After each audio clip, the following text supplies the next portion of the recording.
right, let's dive in today. We're going deep on attraction. Oh, always a fun one. Right. And today's source, an article called Older Men Win Young Women's Attention with this. Catchy title. Oh, definitely grabs your attention. Yeah. Now, just to be clear, we're not here to endorse the article's claims. Right, of course not. But we are going to unpack its arguments, see what they tell us about societal perceptions, and maybe give you some insights into the whole attraction game. Exactly. Like examining it under a microscope, turning it over, seeing it from all angles. I like that, yeah.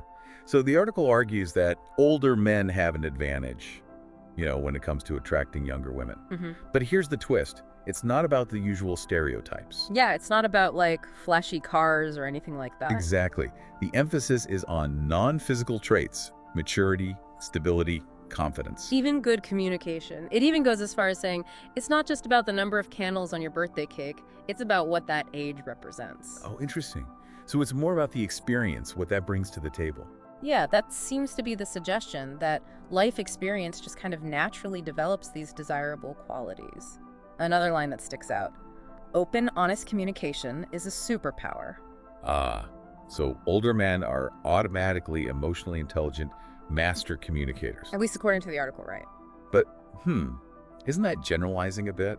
I mean, anyone can learn those skills, right? No matter how old they are. Absolutely. And that's where we need to start digging a little deeper. Like, what does this article even mean by maturity? Is it just like time?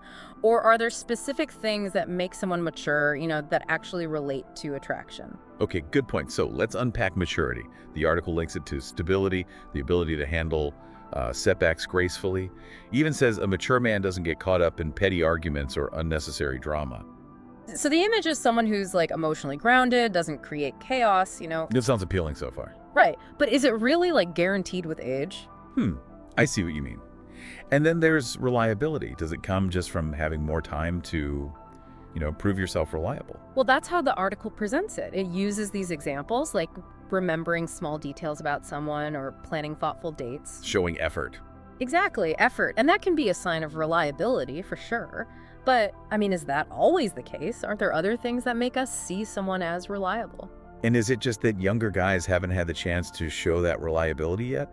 Maybe, but I think we should also consider, societal expectations. Like, are we conditioned to see older men as more reliable? Because they fit this image of what a dependable person should be. So it's not just personal experience, but these messages we get from society about different age groups. Exactly. And speaking of societal messages, this leads us to another big point the article makes. Confidence. But not, the arrogant kind. It's more about that quiet, self-assured energy. They even say they're drawn to it like a moth to a flame, so like irresistible, apparently. Interesting.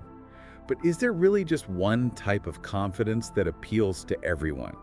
What one person finds confident, another might find intimidating, right? Oh, absolutely. Our idea of what's confident can be totally different depending on our culture, our experiences, even our own personalities. So the article's view is, a bit narrow. Okay, so while confidence might be a factor, it's definitely not one size fits all. And maybe we should explore why some kinds of confidence resonate with us and others don't. Exactly. It might have less to do with age and more to do with, our psychology, how we see the world. So much to unpack here. We've looked at how the article links age to maturity, reliability, confidence. But we've also questioned whether those links are really so simple. Right.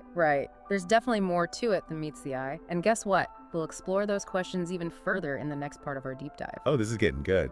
We're going to delve into psychology, those societal influences, and really challenge some of the assumptions the article throws at us. You got it. And by the end, you'll be looking at attraction with a whole new perspective. Love it. Can't wait to dig in even more. Me neither. This is what makes these deep dives so much fun. Absolutely. It's not just taking the article at face value. It's breaking it down, analyzing, coming up with our own insights. And hopefully leaving you, the listener, with some new food for thought. Totally. Stay with us. We'll be right back with part 2.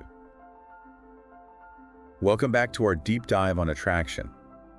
Last time, we really got into the article's claims about older men. Right, and how those claims, maybe aren't the whole story. Exactly. We talked about confidence, remember? That whole moth to a flame thing. Yeah, but we also questioned whether that one-size-fits-all view of confidence really makes sense. Because confidence can show up in so many different ways. What's attractive to one person could be totally off-putting to another, right? Absolutely. It's like this whole spectrum of confidence, not just one type. Makes you wonder what shapes how we even see confidence in the first place. Great question. What makes someone's confidence appealing or not? Well, one big factor is culture. What's considered confident can be totally different depending on where you're from. Oh, for sure. Yeah. Like some cultures value being assertive, while others, it's more about being humble, right? Exactly. So what might seem confident in one culture could come across as totally arrogant in another. There's no universal standard. Makes sense. So it's not just about the person, it's about the context too. Right. And even within the same culture, people have different experiences, different preferences.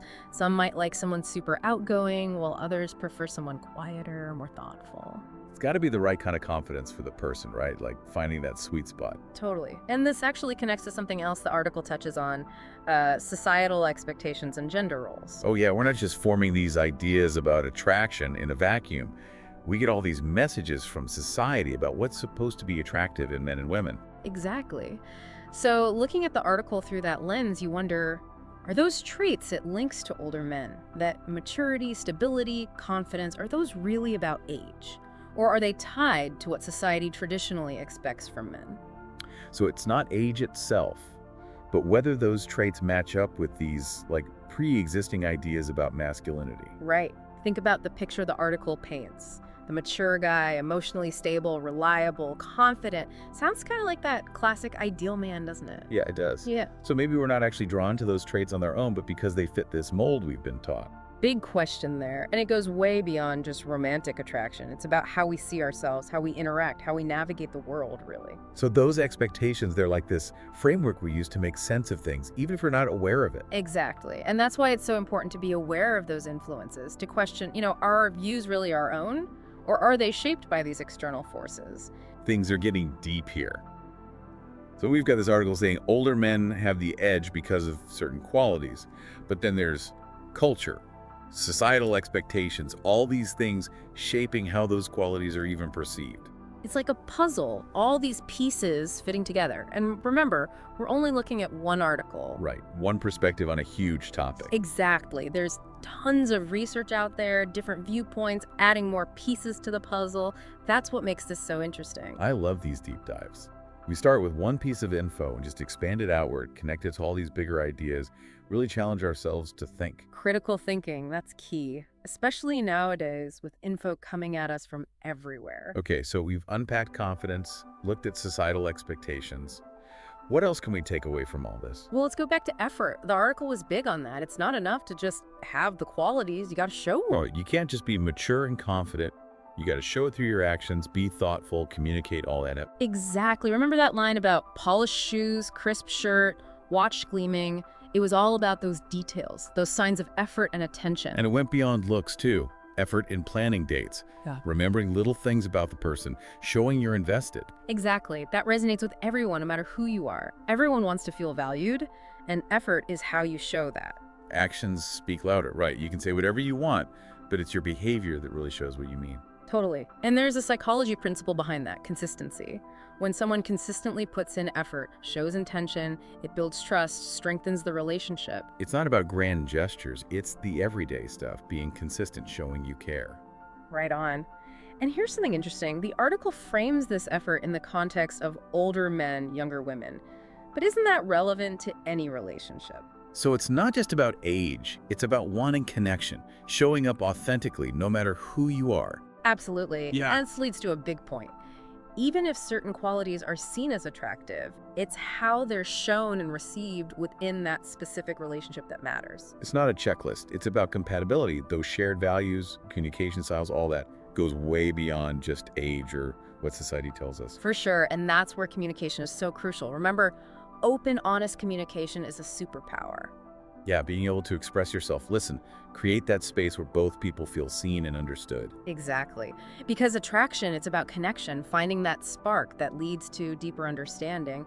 It goes beyond looks, beyond expectations. It's about that genuine connection, that's what matters. Couldn't have said it better myself. We've really unpacked this article, added those nuances, got you thinking critically about attraction. I think so too. We're ready for our final thoughts, tie everything together, leave you with some things to ponder. Stick with us for part 3. And we're back. final part of our deep dive. I feel like we've really gone deep on attraction today. We have, haven't we? From that article's bold claims to like the bigger picture of what makes people tick. Right. It's amazing how one article can lead to all these different ideas. Absolutely. And I think one of the biggest takeaways, for me at least, is that attraction isn't this simple formula, you know? Yeah. Not a checklist you can just like tick off. Exactly. It's way more complex than that. Remember how the article said older men have this advantage? Well, it's not that straightforward. Right. It's not just about age. It's about how those qualities play out in a real relationship between two people. Exactly. Compatibility, values, communication styles, all that. Age might be a factor, but it's definitely not the whole story. And speaking of important factors, we can't forget effort. Oh, huge one. The article was really hammering that home. It's not enough to just have the qualities. You got to show them. Right. Yeah. Yeah, you can't just be mature and confident. You got to actually demonstrate it. Be thoughtful, put in the work, all that. It's those little things, right? Remembering details, planning a nice date, really listening when someone's talking. All those things add up. They do, because they show you care, that you're invested. And that builds trust, makes the other person feel secure, which are big parts of lasting attraction. So even though the article was about older men, this whole effort thing, that applies to everyone, any kind of relationship. Absolutely. It's universal. You want to connect with someone, put in the effort, show up authentically. That goes a long way. Okay, so before we wrap up, got to leave our listeners with something to think about. The article said certain qualities, maturity, confidence, those give older men an edge. But are those qualities really only for older guys? That's the question, isn't it? Can't anyone develop those things regardless of how old they are? It's like, can we all work on becoming more mature, more confident, better at communicating? It makes you think. If so, how do we actually do that? How do we grow in those areas? That's the challenge, right? And I think that's a perfect note to end on. It's not about accepting easy answers. It's about questioning, exploring, always learning. Couldn't agree more. Attraction, it's not a destination, it's a journey, just like life itself. Well said. Keep exploring. Keep those questions coming. You never know what you might discover. Exactly. So that's it for our deep dive today. Hope you enjoyed it. Keep thinking critically, and we'll see you next time.